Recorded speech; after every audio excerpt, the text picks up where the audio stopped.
بسم اللہ الرحمن الرحیم الحمدللہ رب العالمین الصلاۃ والسلام علی رسول الکریم وعلی آلہ وصحبہ اجمعین الی یوم الدین اما بعد فاعوذ باللہ من الشیطان الرجیم بسم اللہ الرحمن الرحیم قل افغیر اللہ تأمرونی اعبد ایھا الجاہلون صدق اللہ العظیم۔ اے نبی صلی اللہ علیہ وسلم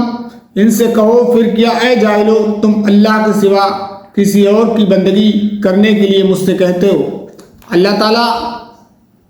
اس میں کہہ رہا ہے کہ اللہ کو چھوڑ کر جو دوسروں کی بندگی کرنے کے لیے کہتے ہیں دراصل وہ جاہل لوگ ہیں، ان کو علم نہیں ہے، وہ نہیں جانتے کہ ان کو کس نے پیدا کیا ہے، ان کا کریٹر کون ہے، ان کو بنانے والا کون ہے، ان کا خالق کون ہے۔ وہ اپنی من مرضی کی زندگی گزارنا چاہتے ہیں اور ایسی ہستیوں کو پکارتے ہیں جو خود انہی جیسی ہیں، جو کچھ نہ اپنا بنانے پہ قادر ہیں نہ کسی دوسرے کا بگاڑنے پہ قادر ہیں، ایسے لوگوں کو پکارتے ہیں۔ تو اگر تم سے کوئی ایسے لوگوں کو پکارنے کے لیے کہے تو تم ان سے کہہ دو کہ تم مجھے ایسی ہستی سے دور کرنے کی کوشش کر رہے ہو جو میرا رب ہے اور جس نے تم کو پیدا کیا، مجھ کو پیدا کیا، اور ان لوگوں کی طرف تم جاتے ہو جنہوں نے کچھ پیدا ہی نہیں کیا ہے۔ اور قرآن مجید میں دوسری کا سورہ زمر میں کہا گیا ہے خلق السماوات والارض بالحق ذالکم اللہ ربکم لہ الملک لا الہ الا ہوا فانا تصرفون۔ اس نے آسمانوں اور زمین کو برحق پیدا کیا ہے، وہی اللہ تمہارا رب ہے، بادشاہی اسی کی ہے، کوئی خدا اس کے سوا نہیں ہے۔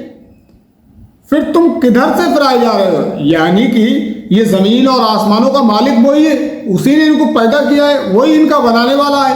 وہی ان کو سنوارنے والا ہے اور اس کی ساری ضرورتیں پوری کرنے والا وہی ہے،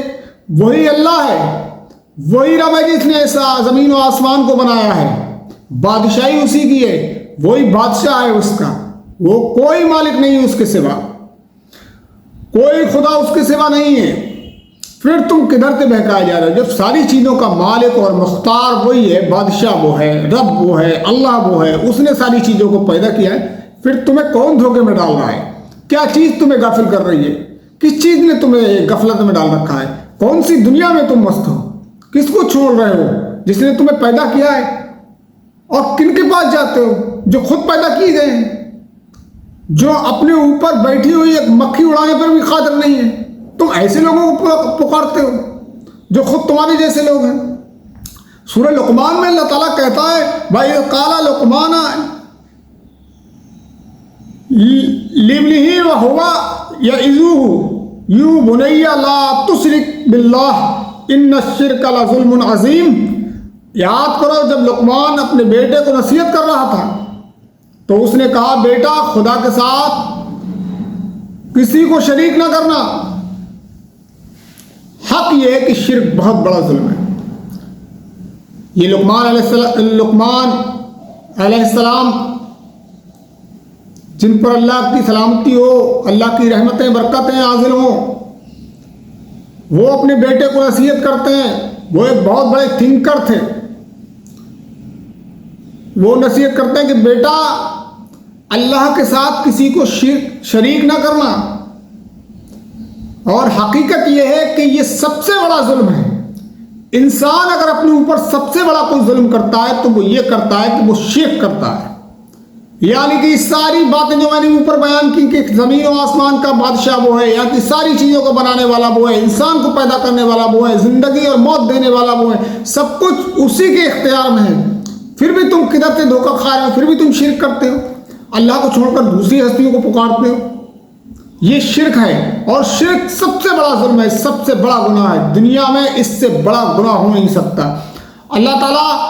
اللہ کے نبی جناب محمد رسول اللہ صلی اللہ علیہ وسلم نے فرمایا کہ اللہ تمام گناہوں کو معاف کر سکتا ہے اگر وہ چاہے گا تو، لیکن اللہ نے کہہ دیا میں شرک کو معاف کرنے والا نہیں ہوں، الا یہ کہ وہ دنیا پر توبہ کر لے شرک سے۔ شرک سب سے بڑا گناہ ہے، سب سے بڑا گناہ ہے۔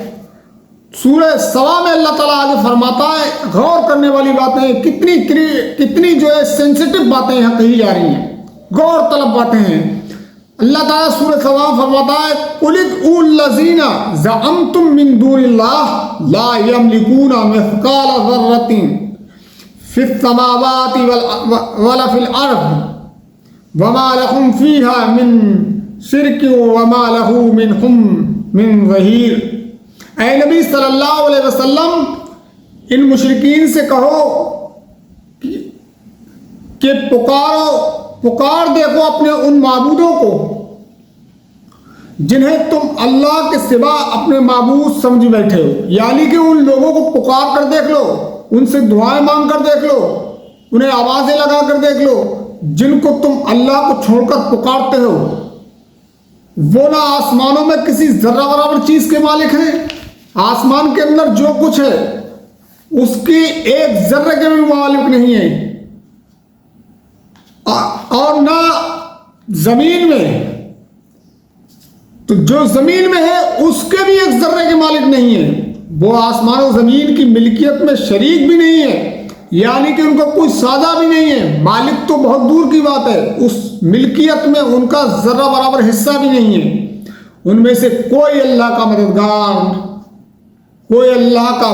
بھی نہیں ہے، یعنی کہ کائنات کو بنانے میں انہوں نے اللہ تعالیٰ کی مدد کی ہو، اس میں تعاون کیا ہو، معاون بنے ہو،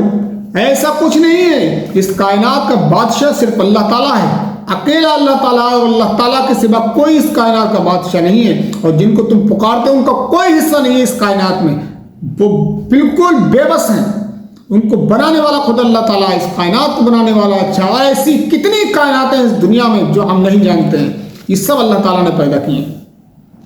اور آگے اللہ تعالیٰ سورہ صاد میں فرماتا ہے قُلْ إِنَّمَا أَنَا مُنذِرٌ وَمَا مِنْ إِلَٰهٍ إِلَّا اللَّهُ الْوَاحِدُ الْقَهَّارُ۔ اے نبی صلی اللہ علیہ وسلم ان سے کہو میں تو بس خبردار کرنے والا ہوں، کوئی حقیقی معبود نہیں مگر